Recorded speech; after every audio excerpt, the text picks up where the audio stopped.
Hi, it's Rick Prescott here to talk about my book, Save the Beatles, and this time I want to talk a little bit about vinyl and the importance of vinyl to a project like this. One of the things that I noticed about many of the fan-made compilations or mixtapes or playlists out there with regard to solo Beatles is that they build them, they get built in sort of CD format and or streaming format, which is to say with a CD format you have up to 74 or later 80 minutes uninterrupted. With streaming playlists, there's no limit at all. You can go on forever. But back in the day, when the Beatles were creating their classic albums, there were very specific limitations. Each side of a vinyl album could only hold at most 25 minutes eventually. I mean, I guess there are cases where they were able to stretch that out, but for the most part, 20 to 25 minutes was usual per side, and the less you put on a side, the higher sound quality you could generally get in the early days. So less was more, almost literally in those cases.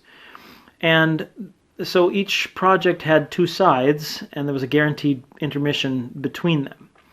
And those two things were critical to deciding how the Beatles would assemble the albums, how George Martin put everything together, because he thought in terms of the first and last song on each side as being more important than anything else.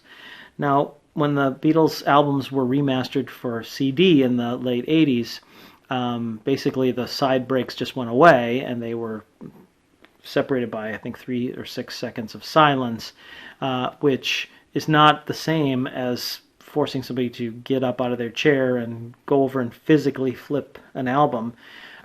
Basically, it means that whereas a CD is one long session of listening, an album was 2 half sessions. You could listen to them individually, you could listen to them backwards, you could listen to them as a whole if you wanted to get up and change it. Often what would happen is you listen to one side and then another album from a different artist or a different album would fall down on top of that, and you'd listen to that, so you'd end up listening to just part of that.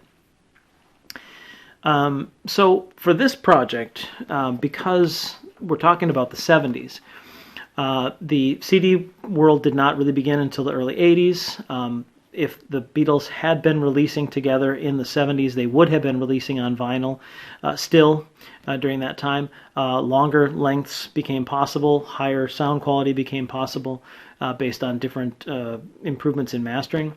But it's important to think in terms of albums when putting these together, so that once again you're trying to create 2 programs of roughly equal length, between 20 and 25 minutes long, and in the case of a double album, obviously that's 4 programs, and that defines a lot about how the albums get put together. That defines the limits that you have to work within.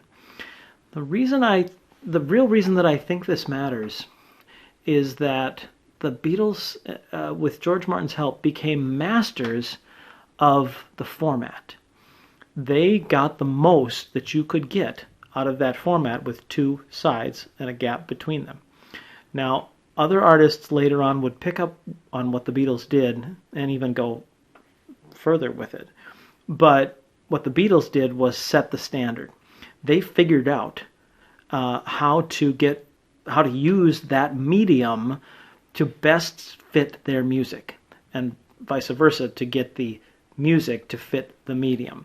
Now, of course, there are people before the Beatles who had innovations, and the concept album, the whole idea of a concept album actually goes back much farther. So the Beatles did not invent the concept album, but they did create much of the language that would ultimately be used by people who were making concept albums. And the key part that I want to emphasize in this video is that those albums were made for vinyl. They were made for the case where you have an intermission in the middle and 2 chapters, 2 acts. Act 1, intermission, Act 2. In the case of Sgt. Pepper, they very literally thought of it in that way. So all of the fused albums from the 70s that you will find in this book are made with the idea that they would have been released on vinyl. And that's a constriction that is worth considering. So that's it for this time. SaveTheBeatles.com if you want more information. Thanks for watching.